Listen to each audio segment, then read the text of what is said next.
Mutiara hitam seukuran mata naga, tapi berisi ki iblis yang mengejutkan dan kekuatan iblis yang sangat besar. Lu Ming merasa seolah-olah dia sedang menghadapi makhluk tertinggi dari jalur iblis. Perasaan itu jauh lebih kuat daripada saat dia menghadapi Xie Luan. Ini, hati suci. Tidak, sepertinya tidak begitu. Lu Ming terkejut. Pada awalnya, dia berpikir bahwa itu adalah hati seorang Saint yang ditinggalkan oleh seorang Saint. Lu Ming pernah melihat hati seorang Saint yang ditinggalkan oleh Saint langit misterius sebelumnya, namun setelah diperiksa lebih dekat, ternyata tidak terlihat seperti itu.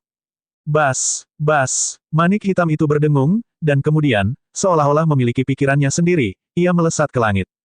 Aku tahu itu. Saat dia berbicara, prasasti muncul di sekelilingnya. Sebuah formasi besar terbentuk, membentuk pita sutra padat yang tak terhitung jumlahnya yang menghalangi manik hitam seperti jaring yang tak terhindarkan. Manik hitam itu tidak berhasil keluar, jadi segera berubah arah dan menyerang, tapi masih terhalang oleh formasi. Manik hitam itu melesat ke kiri dan ke kanan, dan ki iblisnya sangat mengerikan. Sayangnya, hal itu tidak terburu-buru. Dandan bersiap dan menyiapkan formasi untuk berjaga-jaga. Tentu saja tidak sesederhana itu. Pada saat ini, ki iblis di sekitar tubuh Xian Yanxing menjadi lebih kuat. Garis keturunannya bersinar seolah beresonansi dengan mutiara hitam. Bas, pada akhirnya, manik hitam itu sepertinya tidak punya pilihan selain berbalik dan terbang langsung menuju Xian Yanxing. Tidak baik, ekspresi Lu Ming berubah dan dia ingin menghentikannya. Lu Ming, kamu terlalu khawatir. Ini adalah kesempatan besar untuk gadis ini. Teriak Dandan. Jantung Lu Ming berdetak kencang dan dia berhenti. Dia tahu kekhawatirannya telah membuatnya bingung. Bas, manik hitam itu terbang ke dahi Xian Yanxing dan menghilang. Lu Ming, saya ingin berkultivasi di sini sebentar. Dia berkata. Kata Xian Yanxing. Baiklah, Lu Ming mengangguk. Kemudian, Xian Yanxing duduk bersila dan lapisan cahaya iblis menyelimuti dirinya seperti kepompong yang terbentuk dari ki iblis. Dandan, mungkinkah itu hati orang suci yang ditinggalkan oleh orang suci? Lu Ming bertanya dengan rasa ingin tahu. Itu bukan hati orang suci. Dandan menggelengkan kepalanya, mata kecilnya bersinar, dan berkata, itulah inti yang ditinggalkan oleh seseorang yang bahkan lebih kuat dari seorang suci, dan itu 100 kali lebih berharga daripada hati seorang suci. Itu sebabnya saya mengatakan bahwa gadis ini telah memperoleh peluang besar. Untungnya, pemilik benda ini telah lama meninggal dalam pertempuran, dan setelah bertahun-tahun yang tak terhitung jumlahnya, niat membunuh dan pemikirannya telah lama hilang. Tidak banyak energi yang tersisa. Kalau tidak, kita semua akan mati, apalagi gadis ini mendapatkan warisan. Bahkan lebih kuat dari seorang sage. Lu Ming diam-diam terkejut. Saat ini, bahkan para kaisar pun merupakan gunung yang tidak dapat diatasi olehnya, sementara para orang suci jauh lebih kuat daripada para kaisar. Terlebih lagi, masih ada eksistensi yang lebih kuat dari para Saint. Lu Ming, ayo kita lanjutkan. Tidak ada orang lain yang bisa memasuki tempat ini. Kekasih kecilmu akan baik-baik saja. Saya merasa ada peluang yang menunggu kita di depan. Dandan melihat ke depan, matanya bersinar. Baiklah, ayo maju dan lihat. Lu Ming mengangguk. Kemudian manusia dan penyu melanjutkan perjalanannya. Di depan mereka masih ada reruntuhan, namun garis luarnya masih terlihat. Seharusnya juga istana, tapi rusak dan jatuh di sini, jadi sudah dalam keadaan hancur. Itu, tiba-tiba, Lu Ming melihat makhluk besar tergeletak di depannya. Itu adalah penunggang naga sejati tanpa kepala. Naga hitam sejati tanpa kepala tergeletak di tanah, sementara penunggang kuda tanpa kepala duduk dengan tenang di tubuh naga asli. Dia memegang tombak naga di tangannya dan tetap tidak bergerak. Di samping ksatria naga sejati tanpa kepala, ada sebidang tanah dengan segala macam senjata yang tertancap terbalik. Namun, sepertinya sudah terkorosi dan compang camping. Dia bahkan bisa melihat semua jenis perlengkapan perang, yang, seperti senjatanya, sudah busuk. Setelah diperiksa lebih dekat, ada banyak rangka di bawah senjata dan pelindung. Mungkinkah ini kuburan para pembangkit tenaga listrik yang tewas dalam pertempuran? Penunggang naga sejati tanpa kepala menjaga tempat ini. Lu Ming diam-diam menebak di dalam hatinya. Itu adalah 10.000 kristal roh. Saya kaya, saya kaya. Mata Dandan tiba-tiba berbinar, dan dia berlari ke depan dengan liar, bergegas ke tanah yang penuh dengan tulang, dan kemudian menggali kristal berwarna-warni seukuran kepala manusia dari tengahnya. Orang ini memeluk Jingxi dan mulai menggerogotinya. Kaca-kaca, dia makan dengan sangat nikmat. Selama proses ini, ksatria naga sejati tanpa kepala tidak bergerak dan tidak menghentikannya. Lu Ming tersenyum dan melangkah maju. Saat dia memasuki bidang tulang, ekspresinya berubah drastis. Bunuh, bunuh, bunuh. Raungan yang tak terhitung jumlahnya yang dipenuhi dengan niat membunuh tiba-tiba meledak di benak Lu Ming. Itu adalah niat membunuh yang sangat kuat. Itu adalah niat membunuh dari orang-orang kuat yang tidak mau mati. Satu demi satu, mereka terlalu kuat. Jika itu orang lain, mereka akan langsung tenggelam oleh niat membunuh yang tak ada habisnya dan berubah menjadi idiot. Namun, Lu Ming berbeda. Niat membunuh di garis keturunan ketiganya jauh lebih kuat daripada niat membunuh di sini. Lu Ming sering dihadapkan pada niat membunuh seperti itu dan telah lama belajar bagaimana menolaknya. Dia bisa menjaga pikirannya tetap jernih saat menghadapi niat membunuh yang tak ada habisnya. Sungguh niat membunuh yang kuat, tapi tidak ada gunanya melawanku. Tapi Dandan terlalu tidak bisa diandalkan. Dia bahkan tidak memperingatkanku. Jika itu orang lain, mereka akan berada dalam bahaya.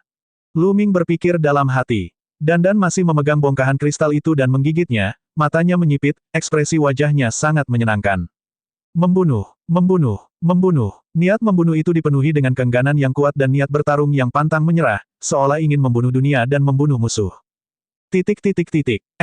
Apa ini? Ekspresi Lu Ming berubah dan dia menutup matanya. Saat berikutnya, lingkungan sekitar sepertinya telah berubah. Lu Ming datang ke tanah luas dengan pilar cahaya yang tak terhitung jumlahnya menjulang ke langit. Pilar cahaya adalah aura dari alam esensi langit dan bumi. Tidak, pada intinya, mereka berkali-kali lebih kuat dari alam esensi langit dan bumi. Ini, ditinggalkan oleh para ahli itu. Ini tentang niat, atau apakah ini pemahaman yang lebih kuat dari niat? Jantung Lu Ming berdetak kencang dan dia sangat gembira. Ini karena Lu Ming dapat merasakan aura yang mirip dengan konsep api, konsep guntur, dan seterusnya di pilar cahaya. Dia dapat menemukan kelima konsep yang telah dia pahami. Jika saya dapat memahaminya di sini, saya dapat dengan cepat meningkatkan wilayah langit dan bumi saya. Mata Lu Ming berbinar. Ini adalah kesempatan besar baginya. Segera, Lu Ming duduk bersila dan mulai memahaminya dengan tenang. Dandan, sebaliknya, dengan cepat menghabiskan 10.000 kristal roh dan berbaring di sana, tak bergerak, seluruh tubuhnya bersinar. Konsep api. Lu Ming pertama kali memahami konsep api. Saat ini, konsep api dan guntur miliknya adalah yang terkuat dan telah mencapai puncak tingkat 4 tingkat atas. Dia hanya tinggal selangkah lagi untuk menyelesaikan level 4. Pada saat itu, konsep api Lu Ming berkembang pesat. Begitu saja, waktu berlalu hari demi hari. 7 hari kemudian, Lu Ming menerobos konsep apinya dalam satu gerakan, menjadikannya orang pertama yang mencapai lingkaran penuh level 4. Penyelesaian penuh ranah niat level 4 sudah menjadi level tertinggi. Langkah selanjutnya adalah Domain Realm. Ledakan. Di tubuh Lu Ming, ada lapisan api yang melompat dan membakar ruang. Penyelesaian hebat level 4, sangat kuat. Mata Lu Ming dipenuhi dengan kegembiraan. Penyelesaian level 4 berarti pemahaman niat seseorang telah mencapai puncaknya. Begitu kendali seseorang atas niat langit dan bumi mencapai kesempurnaan, kekuatan niat tersebut akan meningkat dengan selisih yang sangat besar. Dalam 7 hari, saya telah berhasil meningkatkan konsep api saya dari tingkat 4 tingkat atas ke tingkat 4 tingkat lengkap. Tempat ini adalah peluang besar bagi saya. Lu Ming berpikir dalam hati. Meskipun hanya selangkah lagi dari puncak tingkat atas level 4 ke level 4 yang disempurnakan, perbedaannya seperti perbedaan antara langit dan bumi. Banyak orang jenius membutuhkan setidaknya setengah tahun, atau bahkan beberapa tahun, untuk bisa menerobos. Beberapa orang bahkan mungkin tidak mampu menerobos sepanjang hidup mereka. Mengingat kecepatan kultivasi Lu Ming, dia membutuhkan setidaknya setengah tahun untuk menerobos jika dia tidak menemukan peluang apapun. Namun, dia berhasil menerobos dalam 7 hari.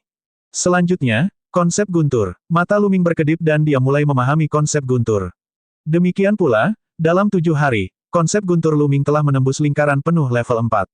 Itu, Lu Ming melambaikan tangannya dan langit dipenuhi kilat. Sambaran petir mengelilingi Lu Ming. Apa? Tiba-tiba, ekspresi Lu Ming sedikit berubah. Saat mentalitas gunturnya menerobos ke tahap lengkap level 4, kuali guntur di lautan spiritualnya, yang telah sunyi selama beberapa tahun, tiba-tiba bergerak dan sedikit bergetar. Pada saat itu, Lu Ming merasa telah menjalin hubungan dengan kuali petir.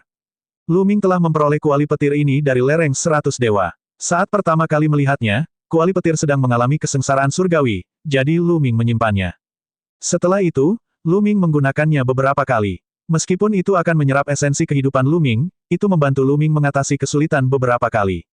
Sayangnya, setelah dipukul oleh Di Yi dalam pertempuran 9 naga, ia terbang kembali ke lautan kesadaran Lu Ming dan terdiam. Tidak peduli bagaimana Lu Ming mencoba merasakan atau menelepon, dia tidak dapat menghubunginya.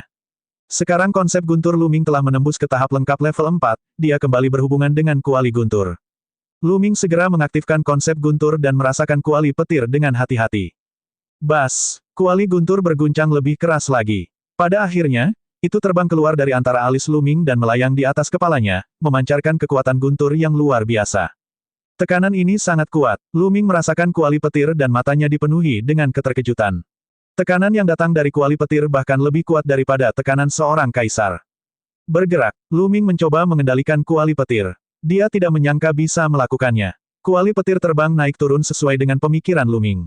Itu berkali-kali lebih kuat dari sebelumnya.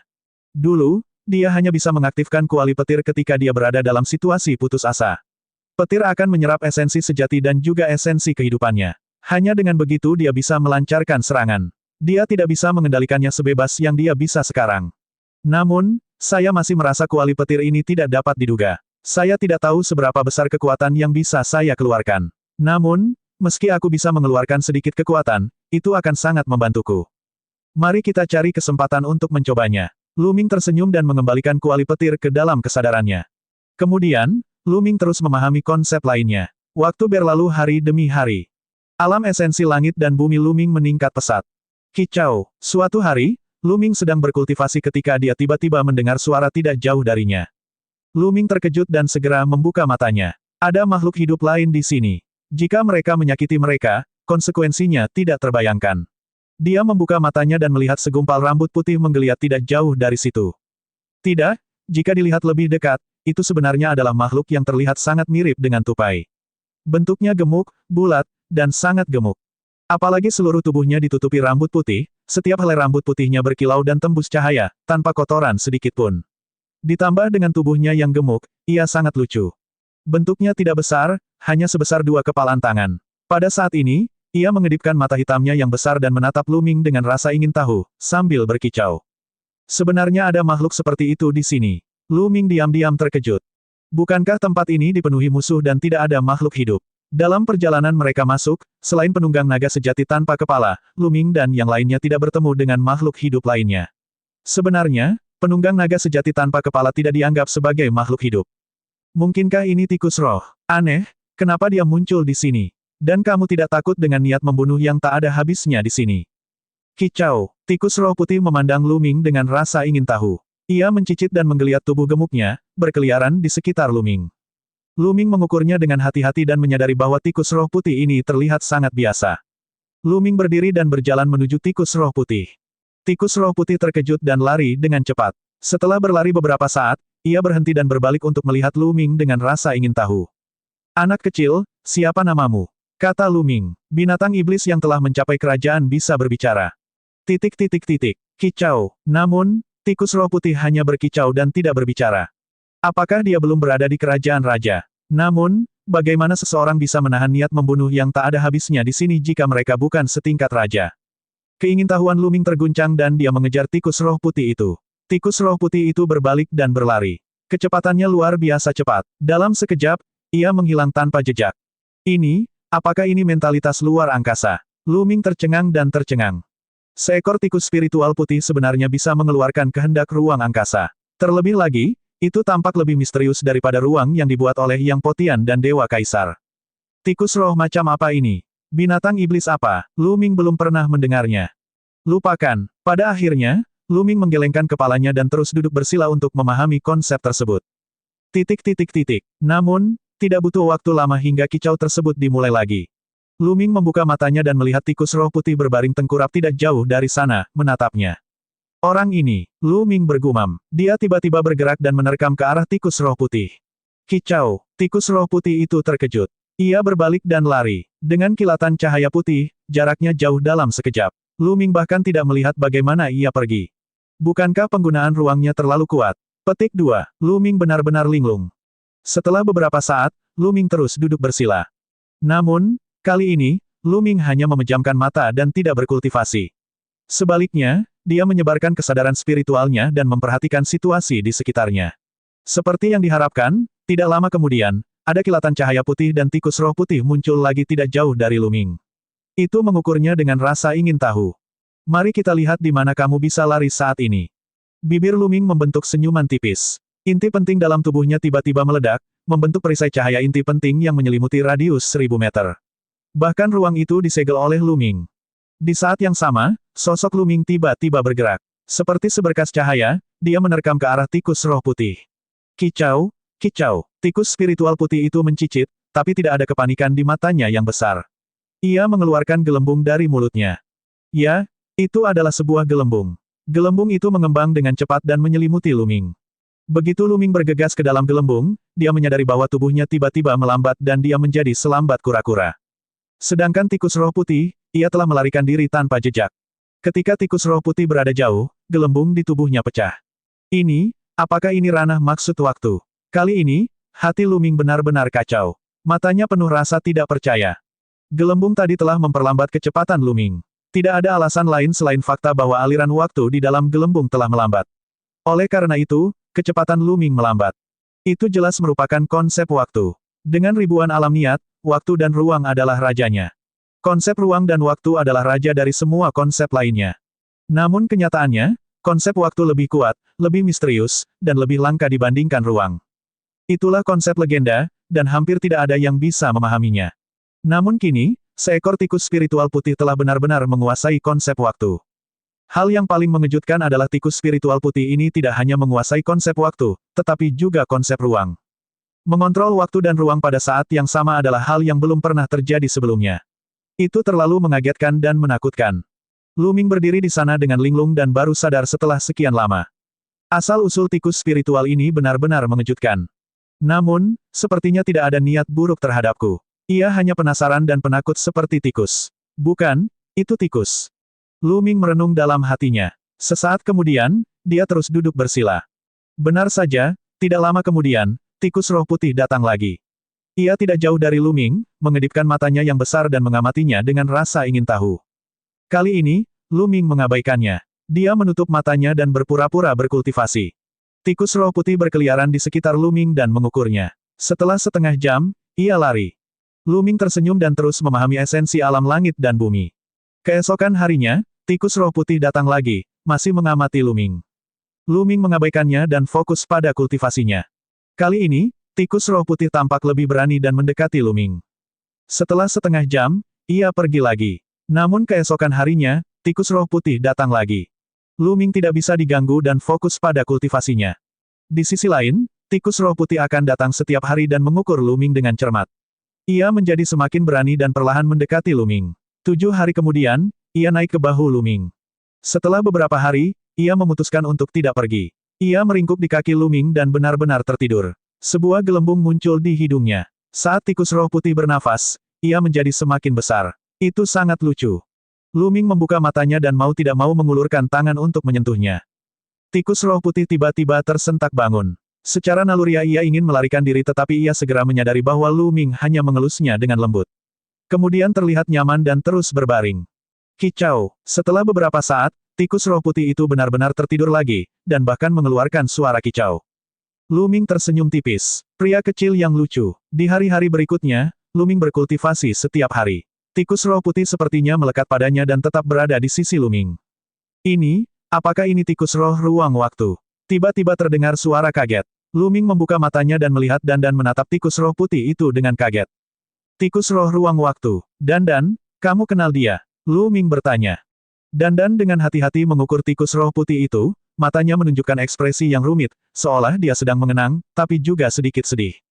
Tentu saja aku tahu, tikus roh ruang waktu adalah salah satu dari 10 binatang perang teratas. Bagaimana mungkin saya tidak mengetahuinya? Kata Dandan. Perlahan, salah satu dari 10 battle beast teratas. Luming terkejut. Tikus roh ruang waktu dapat mengontrol ruang dan waktu. Ini sangat menakutkan. Bahkan saya akan sakit kepala ketika saya berada di puncak. Wah, kamu sungguh beruntung. Tampaknya tikus roh ruang waktu ini mengandalkan Anda. Kata Dandan, nadanya penuh rasa iri. Bukankah mereka mengatakan bahwa 10 warbis teratas itu unik di dunia? Mungkinkah ini yang berasal dari zaman kuno? Luming bertanya dengan rasa ingin tahu. Dia telah menentukan bahwa ini adalah tikus roh ruang waktu yang nyata. Luming telah melihatnya menggunakan kehendak ruang waktu dengan matanya sendiri. Saya kira tidak demikian. Tikus roh ruang waktu mati dalam pertempuran. Kalau tidak salah, yang ini adalah keturunannya. Saya tidak tahu metode apa yang digunakan untuk menyegelnya sampai sekarang. Tikus roh ruang waktu ini seharusnya sudah lahir belum lama ini. Aku tahu, ini adalah aula roh ruang dan waktu. Aula roh ruang dan waktu pernah menjadi tempat penting dalam sekte Hunyuan, tempat tinggal tikus roh ruang dan waktu. Terlebih lagi, gajah naga purba dan tikus roh ruang dan waktu adalah teman baik, jadi ada patung gajah naga purba di sini. Sayangnya, tempat ini telah hancur. Dandan terus bergumam dan mengungkap banyak rahasia. Dandan, sepertinya kamu sudah banyak pulih. Titik titik titik. Kata Lu Ming. Haha tentu saja, saya menyempurnakan 10.000 kristal roh. 10.000 kristal roh adalah inti dari guru yang tak terhitung jumlahnya. Sekarang kultivasi saya telah meningkat pesat, saya dapat melindungi Anda di masa depan. Dandan berkata dengan bangga, oh, bisakah kamu berurusan dengan seorang kaisar? Mata Lu Ming berbinar, uhuk-uhuk, saya belum sepenuhnya mencerna 10.000 kristal roh. Saya tidak bisa berurusan dengan kaisar untuk saat ini. Dandan berkata sedikit canggung, jika kamu tidak bisa menghadapi seorang kaisar, apa yang bisa kamu banggakan? Lu Ming sangat meremehkan. Nak, kamu, Dandan memelototi Lu Ming. Jika kita tidak bisa berurusan dengan kaisar, bagaimana dengan seniman bela diri tertinggi? Titik titik titik. Lu Ming bertanya, uhuk, aku harus, ia hampir tidak bisa menghadapi yang maha tinggi, kan? Dandan berkata dengan kurang percaya diri. Lu Ming mengerucutkan bibirnya. Orang ini kemungkinan besar tidak bisa diandalkan dan tidak percaya pada kata-katanya. Nak, ada apa dengan ekspresimu? Saya belum mencerna 10.000 kristal roh. Setelah aku mencernanya, aku bisa membunuh makhluk tertinggi dengan satu tamparan. Teriak Dandan. Apakah begitu? Ketidakpercayaan Lu Ming membuat Dandan sangat tertekan. Dia tinggal di samping sendirian dan terus menyempurnakan. Xiao Qing dan Long Chen belum menyelesaikan kultivasi mereka. Saya akan terus memahami alam maksud. Lu Ming merenung dan kemudian melanjutkan memahami konsep langit dan bumi. Waktu berlalu hari demi hari. Dalam sekejap mata, masih ada 3 hari tersisa sebelum hari mereka berangkat ke kota reruntuhan ilahi kuno. Pada saat ini, Lu Ming telah mengakhiri kultivasinya. Mereka harus memikirkan cara untuk keluar. Beberapa hari yang lalu, Xian Yanxing dan Long Chen telah menyelesaikan kultivasi mereka dan tiba di tempat ini. Pada awalnya, Long Chen dan Xian Yanxing juga ingin memasuki tanah tulang, tetapi keduanya mundur karena terkejut. Sulit bagi mereka untuk menolak niat membunuh tersebut, sehingga mereka hanya bisa menyerah. Lu Ming berdiri dan melangkah keluar dari negeri tulang belulang. Selama periode waktu ini, masing-masing dari mereka memperoleh keuntungan besar. Berkultivasi di bawah gajah naga Archean, Long Chen tampaknya telah memahami teknik bertarung yang mengerikan. Selain itu, budidayanya juga menerobos dalam satu gerakan, dari puncak alam dewa spiritual tingkat ke-5 ke alam dewa spiritual tingkat ke-6, dan bahkan ke puncak alam dewa spiritual tingkat ke-6. Tingkat kultivasi Xian Yanxing mengalami peningkatan paling pesat. Dia awalnya berada di puncak alam dewa spiritual tingkat ke-4, tapi sekarang, dia telah melangkah ke alam dewa spiritual tingkat 6. Ya, alam dewa spiritual tingkat ke-6, dan dia telah mencapai tahap tengah alam dewa spiritual tingkat ke-6. Xian Yanxing telah memperoleh warisan keberadaan iblis yang menakutkan. Di masa depan, budidayanya akan melambung ke alam mimpi. Tentu saja, perolehan Lu Ming juga sangat mengejutkan. Alam niat langit dan bumi, termasuk alam api, guntur, dan angin, semuanya telah menembus hingga penyelesaian level 4. Selain itu, konsep air berada pada puncak tingkat atas tingkat 4, dan konsep tanah yang paling sulit untuk dikembangkan juga berada pada puncak tingkat atas tingkat 4. Dapat dikatakan bahwa kelima niat tersebut semuanya dapat digambarkan sebagai kemajuan yang pesat. Jika dia berkultivasi secara normal, dia memerlukan setidaknya beberapa tahun, tetapi sekarang, dia hanya membutuhkan sedikit lebih dari sebulan. Jika bukan karena kurangnya waktu, Lu Ming benar-benar ingin meningkatkan kelima konsep kelingkaran penuh level 4. Meskipun kultivasi Lu Ming saat ini masih berada di alam dewa spiritual tingkat ke-5, berbagai niatnya telah jauh melampaui kultivasinya. Lu Ming hanya perlu meluangkan waktu untuk melahap dan memurnikan batu kasar tersebut, dan budidayanya akan meningkat pesat. Bagi Lu Ming, hal terpenting adalah meningkatkan ranah niatnya. Selama dia memiliki batu yang kasar, tingkat budidayanya akan meningkat dengan cepat. Tentu saja, peluang terbesar Lu Ming adalah mendapatkan tikus roh ruang waktu. Sekarang, tikus roh ruang waktu bergantung pada Lu Ming sepanjang hari. Tikus roh yang menggemaskan. Mata Xian Yanxing berbinar ketika dia melihat tikus roh ruang waktu. Dia sangat ingin memeluknya. Namun, tikus roh ruang waktu sepertinya malu dengan orang asing. Ia menempel pada Lu Ming dan menolak membiarkan Xian Yanxing memeluknya. Hal ini membuat Xian Yanxing cemberut. Haha, si kecil ini. Lu Ming tertawa terbahak-bahak, menyebabkan mulut kecil Xian Yanxing semakin cemberut. Dandan, bisakah kamu menemukan jalan keluarnya? Lu Ming bertanya pada Dandan. Aku bisa mencobanya. Dandan terbatuk-batuk lagi dan terbang ke bahu Lu Ming. Orang ini, batuk kering lagi. Lu Ming mendapat firasat buruk. Orang ini terbatuk-batuk. Dia tidak percaya diri. Bang, pada saat ini, tikus roh ruang waktu menendang wajah Dandan dan membuatnya terbang dari bahu Lu Ming. Kemudian, ia meringkuk dan bersandar di bahu Lu Ming, menatap Dandan dengan matanya yang besar. Seolah-olah dia mengatakan bahwa wilayah ini adalah miliknya. Sarang, anak kecil, kamu berani menendang tuan ini, beraninya kamu, kurang ajar. Dandan sangat marah. Kicau, tikus roh ruang waktu memandang Dandan dengan polos dan mengeluarkan suara kicau. Lu Ming dan Xian Yanxing tertawa terbahak-bahak. Bahkan Long Chen, yang biasanya tidak tersenyum, pun tersenyum. Tiba-tiba, mata Lu Ming berbinar saat dia memikirkan sesuatu. Dia menyentuh tikus roh ruang waktu dan berkata, "Anak kecil, apakah kamu bersedia meninggalkan tempat ini bersamaku?" Kicau, hidung tikus roh ruang waktu itu melepuh, dan ia menganggukkan kepalanya. "Lalu tahukah kamu jalan keluarnya? Bisakah kamu membawa kami keluar?" Lu Ming terus bertanya. Kicau, tikus roh ruang waktu itu mengangguk lagi. "Baiklah, bawa kami keluar." Lu Ming sangat gembira. Kicau, tikus roh ruang waktu mengulurkan kaki kecilnya dan menunjuk ke suatu arah. Lu Ming sangat gembira. Beberapa dari mereka mengikuti arah yang ditunjuk oleh tikus roh ruang waktu dan bergerak maju. Penunggang naga sejati tanpa kepala tidak bergerak sama sekali. Tak lama kemudian, mereka keluar dari istana. Tikus roh ruang waktu akan memberi mereka petunjuk dari waktu ke waktu, jadi mereka mengikutinya. Begitu saja, mereka berjalan setengah hari. Setelah setengah hari, lingkungan sekitar tiba-tiba berubah. Mereka menemukan bahwa mereka telah meninggalkan wilayah inti dan tiba di wilayah dalam reruntuhan ilahi. Mereka benar-benar telah keluar dari wilayah inti reruntuhan surgawi. "Anak kecil, kamu luar biasa." Lu Ming menyentuh tikus roh ruang waktu. Kicau, tikus roh ruang waktu menyipitkan matanya dan meringkuk di tubuhnya yang gemuk. Kelihatannya sangat nyaman, dan gelembung di hidungnya berfluktuasi.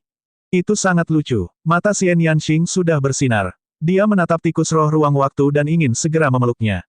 "Lu Ming, tikus roh kecil ini jauh lebih bisa diandalkan daripada kura-kura kecilmu," kata Xian Yanxing. "Apa, gadis kecil, apa yang kamu katakan? Bagaimana si kecil ini bisa dibandingkan denganku? Kamu." Dandan sangat marah hingga dia gemetar. Dia meraih bahu Lu Ming yang lain dan menatap Xian Yanxing. Pada saat yang sama, dia memperhatikan dengan cermat tikus roh ruang waktu, takut tikus itu akan menendangnya jatuh lagi. Bukan begitu. Xian Yanxing cemberut dan menatap Lu Ming. "Lu Ming, apakah kamu memberinya nama? Menurut saya, kenapa tidak kita sebut saja gelembung? Itu akan sangat lucu." Xian Yanxing dengan hati-hati mendekati dan menyentuh tikus roh ruang waktu. "Jadilah baik, Paoba, biarkan aku memelukmu." Xian Yanxing berkata dengan suara lembut dan lembut. Kali ini, tikus roh ruang waktu tidak menolak dan membiarkan Xian Yanxing mendekat. Xian Yanxing mengelusnya beberapa kali, lalu menggendong tikus roh ruang waktu itu di pelukannya, tampak bahagia. "Gelembung, itu cukup pas," Lu Ming berkata sambil tersenyum. Perhatian semua orang tertuju pada gelembung, yang membuat Dandan sangat marah. "Ayo kembali ke Istana Dewa Selatan. Mu Jue, keluargamu, cepat atau lambat kami akan melunasi hutang ini." Ada kilatan dingin di mata Lu Ming. Keluargamu hanya bisa diam-diam mengirimkan orang untuk menanganinya. Di permukaan, mereka tidak akan pernah berani melakukannya. Jika tidak, apa yang akan dipikirkan oleh pembangkit tenaga listrik muda di benua lain jika mereka mengetahuinya? Oleh karena itu, mereka bisa dengan angkuh kembali ke Istana Dewa Selatan. Dalam waktu kurang dari 1 jam, mereka telah kembali ke Istana Dewa Selatan. Istana Dewa Selatan bahkan lebih ramai dengan orang-orang yang datang dan pergi. Para jenius muda dari 9 benua selatan benua reruntuhan ilahi semuanya telah tiba sejak lama.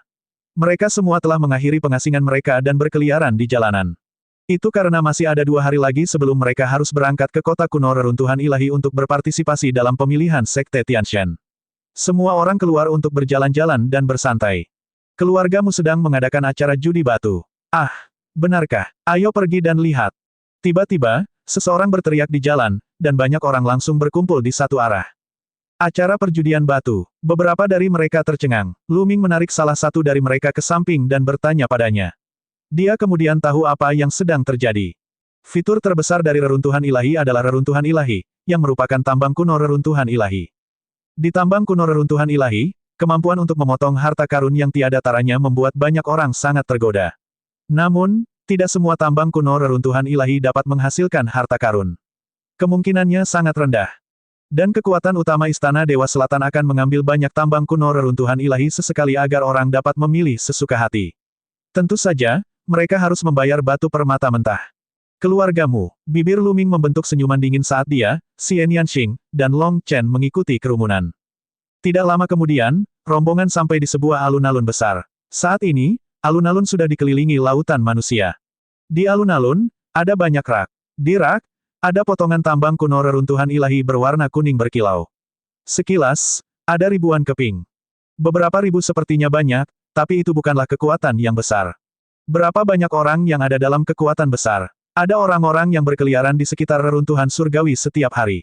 Setelah beberapa tahun terakumulasi, memiliki beberapa ribu tambang kuno reruntuhan ilahi adalah hal yang normal.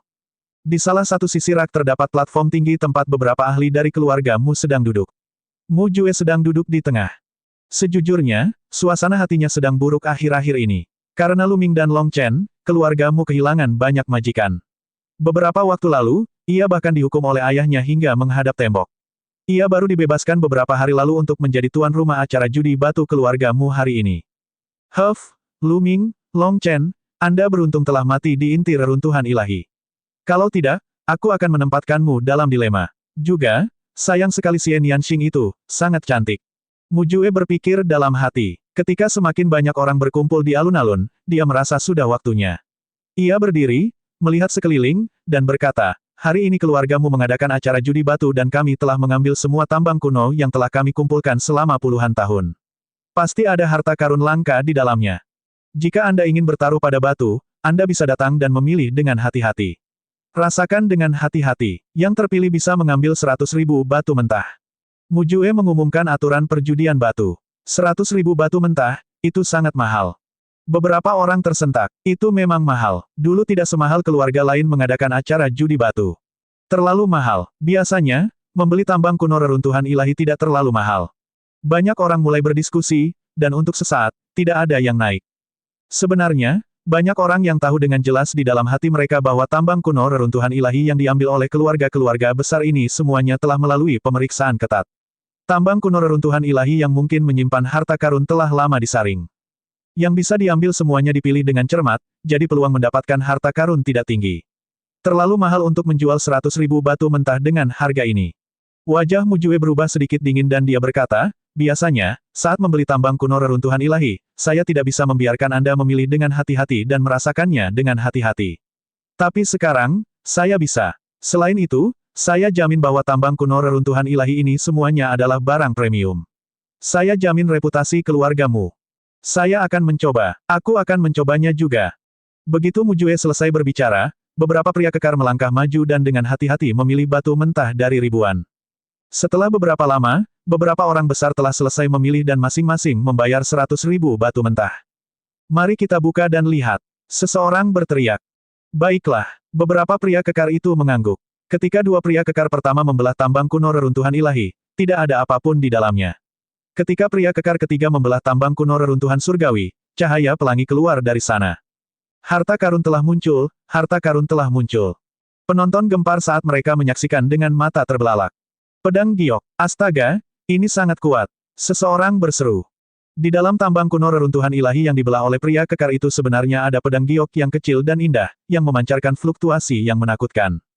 Meskipun bertahun-tahun telah berlalu dan esensinya telah hilang, itu masih akan menjadi senjata ilahi yang menakutkan asalkan dipelihara dengan baik.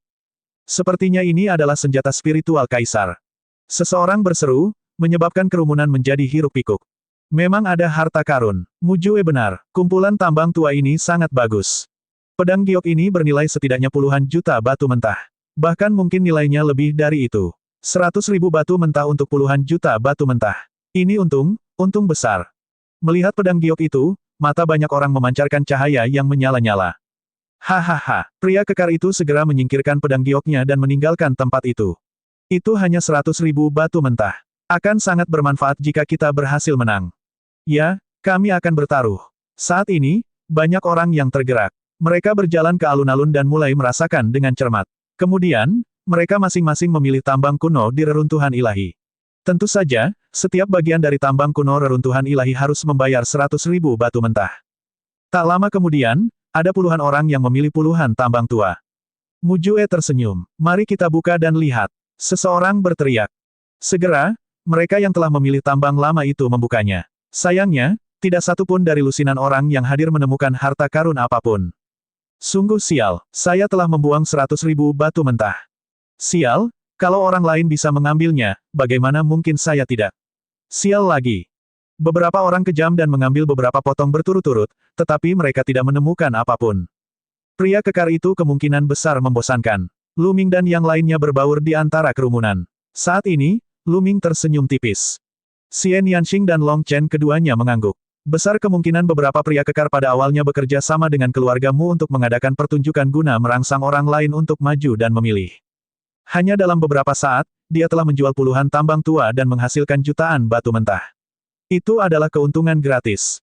Perlahan-lahan, jumlah orang yang naik berkurang, namun masih ada orang yang naik untuk mencoba peruntungan. Pada akhirnya, mereka tidak menemukan apapun. Dan, kamu bisa merasakan harta karun di tambang kuno ini. Apakah benar ada harta karun di ribuan tambang kuno ini? Lu Ming mengirimkan transmisi suara ke Dandan.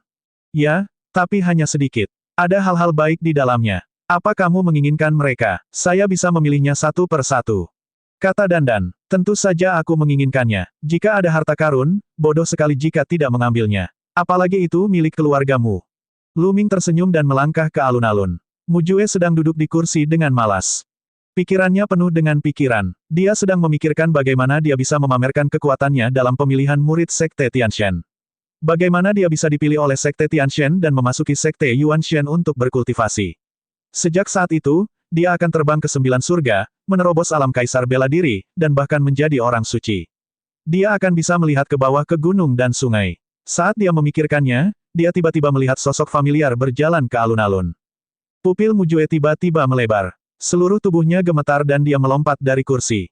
Lu Ming, kamu masih hidup. Bagaimana mungkin?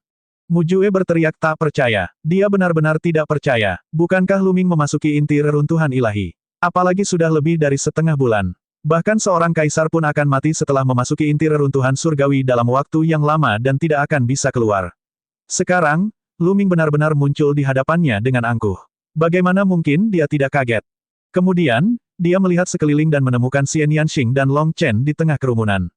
Hal ini semakin mengejutkannya. Apa yang salah? Tuan mudamu, apa yang aneh dengan aku yang masih hidup? Lu Ming bertanya sambil tersenyum dingin. Tidak banyak. Setelah sekian lama, Mujue akhirnya tenang. Wajahnya sangat suram. Sial, kenapa orang-orang ini masih hidup? Sialan, aku harus mencari kesempatan untuk membunuh mereka, kalau tidak aku tidak akan bisa menghilangkan kebencian di hatiku. Mujue berpikir, niat membunuhnya sangat kuat. Saya di sini untuk bertaruh beberapa putaran. Tuan mudamu, kamu tidak akan tidak menyambutku, kan? Lu Ming bertanya sambil tersenyum tipis. Keluargamu terbuka untuk bisnis. Siapapun yang ingin datang dan berjudi batu dipersilakan. Anda dapat memilih apapun yang Anda inginkan. Kata Mujue. Kemudian, dia duduk kembali di kursinya dengan wajah muram. Dia sedang merencanakan sesuatu di dalam hatinya. Lu Ming tersenyum dan dengan santai berjalan-jalan di sekitar banyak tambang kuno di reruntuhan ilahi. Setelah beberapa saat, dia menunjuk ke sebuah tambang kuno secara acak dan berkata, yang ini. Lu Ming mengambil tambang kuno reruntuhan ilahi dan membayar 100.000 batu mentah. Mari kita buka dan lihat. Seseorang berteriak. Baiklah, kalau begitu aku akan membukanya dan melihatnya. Lu Ming tersenyum. Esensi vitalnya seperti pisau, memotong tambang kuno reruntuhan surgawi menjadi 2 bagian. Segera, cahaya kuning keemasan menyebar dari tambang kuno reruntuhan ilahi. Harta karun telah muncul, harta karun lainnya telah muncul. Seseorang berseru. Mujue juga tiba-tiba berdiri dari kursinya. Matanya terbuka lebar. Lu Ming sebenarnya telah memilih tambang kuno reruntuhan ilahi dengan harta karun. Banyak orang membuka mata lebar-lebar, ingin melihat harta karun apa itu. Itu adalah Kaisar Goblin Bumi. Itu adalah Kaisar Goblin Bumi. Mata Lu Ming tiba-tiba berbinar.